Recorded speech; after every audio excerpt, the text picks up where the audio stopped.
काय झालं? कंटाळलास?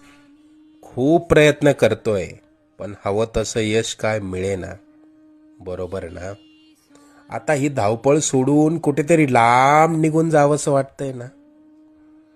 अजून किती दिवस सोसावं लागणार हेच तुझ्या डोक्यात कायम असतं. त्याच त्याच गोष्टींना पुरता कंटाळून गेलायस तू. मला माहितीये, या वेदना आता तुला सहन होत नाहीये. यापुढे अशी समस्या तुला सतावणार नाही. तू आजपर्यंत भरपूर दुःख सहन केलंस. तुझी वाईट वेळ संपून जाईल. त्यानंतर येतील सुखाचे सोन्यासारखे दिवस. बाळा, तू प्रयत्न करत राहा. जिथे तू थांबशील तिथून पुढे तू हाती घेतलेले कार्य आम्ही पूर्णत्व